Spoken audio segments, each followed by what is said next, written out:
సంభవించింది. రెసిడెన్షియల్ ఏరియాలో ఒక ఏసీ పేలింది. అయితే ఈ పేలుడు తాటికి భారీగా మంటలు చెలరేగాయి.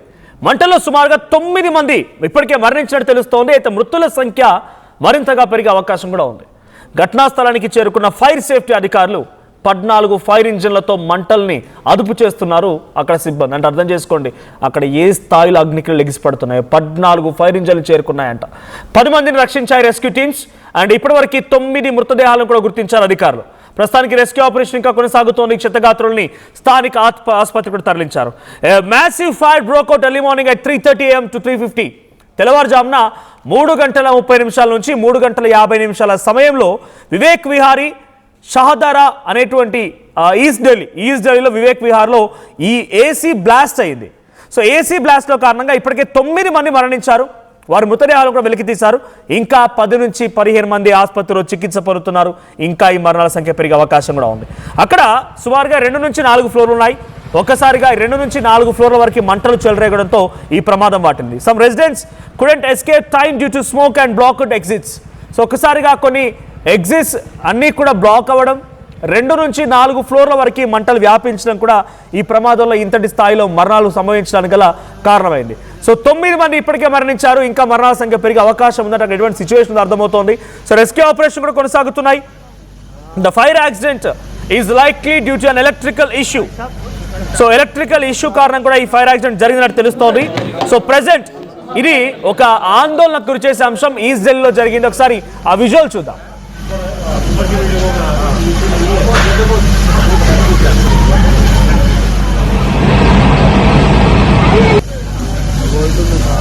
ऐसा बोलते तो बोलने बात करेगी कि हम जिंदा हैं कि मर गए कि जल गए तो ऊपर है नीचे नहीं है ऊपर की बिल्डिंग होगा नीचे नहीं है.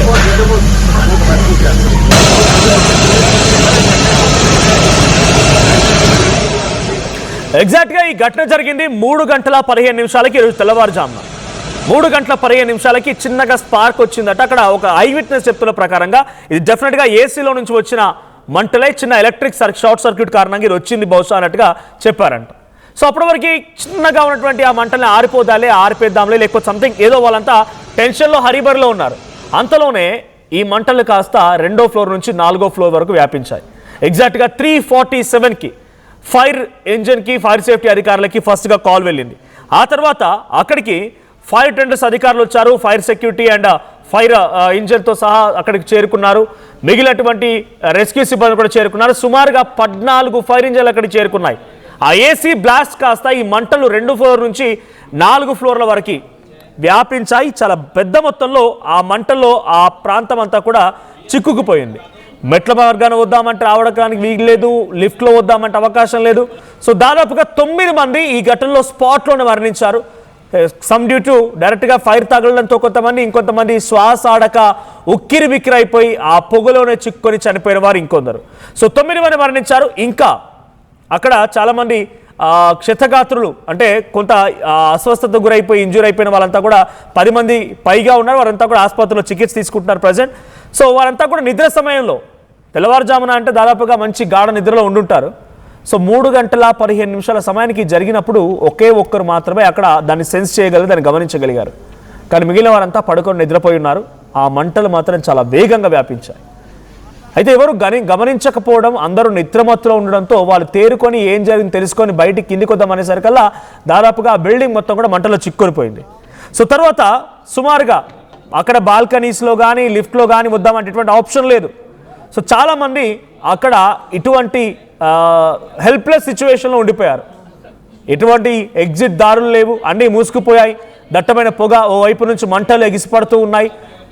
వాళ్ళ కళ్ళెదుటే వాళ్ళు ఉండేటువంటి ఇల్లు దగ్ధమవుతోంది. ఇంత జరుగుతున్నా కేవలం ఒక హెల్ప్లెస్ సిచ్యువేషన్ ఉండిపోయింది. కానీ ఎవరు ఎటువంటి సహాయం తీసుకోలేకపోయారు, ఎటువంటి సహాయం కూడా దొరకలేదు. సో చిన్నగా మెల్లగా ఆల్మోస్ట్ ఆల్ 5 o'clock వరకు అక్కడికి చేరుకున్నటువంటి ఫైర్ సిబ్బంది ఆ మంటల్ని కొంత కంట్రోల్లోకి తీసుకొచ్చేసరికి 6 గంటలైంది. అప్పుడప్పుడే ఫైర్ సిబ్బంది అక్కడికి చేరుకొని కొంత రెస్క్యూ ఆపరేషన్ చేపట్టే ప్రయత్నంలో భాగంగా కొంతమందిని దించే ప్రయత్నం చేస్తూ ఉంటే 9 మంది ఆల్రెడీ చనిపోయారంట. ఆ చనిపోయిన వాళ్ళలో ఎవరెవరు ఉన్నారు, చిన్న పెద్ద, తల్లి తండ్రి, ఇంకా ఎలాంటి వాళ్ళు ఉన్నారనేది ఇప్పటివరకు ఎటువంటి ఇన్ఫర్మేషన్ లేదు. బట్ యాజ్ ఆఫ్ నౌ 9 మంది మరణించారు. అదొక 4 story బిల్డింగ్. 4 అంతస్తుల భవనం, ఎగ్జాక్ట్గా 4 అంతస్తుల భవనం మొత్తం కూడా కంప్లీట్గా అగ్నికి ఆహుతి అయిపోయింది. అక్కడ జరిగినటువంటి ఒక చిన్న ఎలక్ట్రిక్ షార్ట్ సర్క్యూట్ ఏసీలో మంటలు దారితీసి అది కాస్త పూర్తిగా భవనాన్ని తుడిచిపెట్టుకుపోయింది. అందులో ఉన్నవారంతా కూడా అగ్నికి ఆహుతి అయిపోయిన పరిస్థితి. మీరు విజువల్లో చూస్తున్నారు, ఆ టాప్లో ఆ కాలిపోయినటువంటి ఆ భవనం దృశ్యాలు మీకు కనబడుతూ ఉన్నాయి. దట్టమైనటువంటి పొగలు కమ్ముకున్నా ఇంకా ఆ మంటలు చల్లారిన తర్వాత కూడా ఎగ్జాక్ట్గా ఆ ఏసీ కంపార్ట్మెంట్ ఇదే, అక్కడే బ్లాస్ట్ జరిగింది. సో ఆ ఏసీ కంపార్ట్మెంట్ మీరు చూస్తున్నారు, అక్కడి నుంచి ఆ బ్లాస్ట్ తర్వాత ఆ మంటలంతా ఆ బిల్డింగ్ అంతా వ్యాపించాయి. ఎటు వెళ్ళడానికి అవకాశం లేదు, నో స్కోప్ ఎట్ ఆల్. 4 అంతస్తుల భవనం మొత్తం కూడా అగ్నికి ఆహుతి అయిపోయింది, మంటల్లో చిక్కుకుపోయింది. బయటికి రావడానికి అవకాశం లేదు, లోపలికి వెళ్ళడానికి అవకాశం లేదు. రెస్క్యూ సిబ్బంది చాలా తీవ్రంగా ప్రయత్నించారు. 14 ఫైర్ ఇంజన్లు వచ్చి మంటలార్పి ప్రయత్నం చేశాయి, బట్ నో యూస్. అంతా కళ్ళు మూసి తెరిచేలోగా నిద్రలోనే పడుకున్న వాళ్ళు పడుకున్నట్టుగానే అలాగే ప్రాణాలు వదిలిపోయారు. సో ఒకసారి అక్కడ సహాయక సిబ్బంది రెస్క్యూ ఆపరేషన్ చేపడుతున్నారు, మంటలు నార్పే ప్రయత్నం చేస్తున్నటువంటి ఆ విజువల్ చూద్దాం. 13 9 10 11 9 10 ऊपर है दूसरी है ऊपर की बिल्डिंग होगा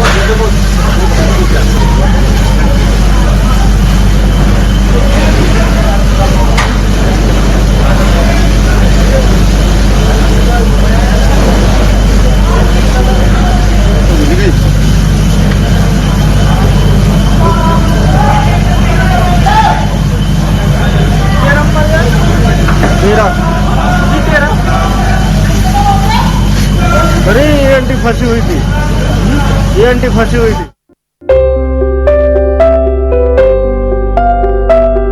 చిన్న చిన్న ఆనందాలు 35 ఏళ్లుగా నా జీవితంలో లేవు.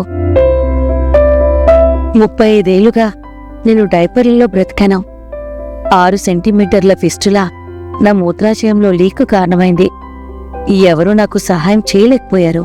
ఏఐఎన్యూలో వైద్యులను కలిసే వరకు అక్కడ వారు రోబోటిక్ శస్త్రచికిత్సతో నాకు పరిష్కారం ఇచ్చారు. వారు నా ఆత్మవిశ్వాసాన్ని కూడా తిరిగిచ్చారు. Precision care makes it possible. The Center for Robotic Surgery at AINU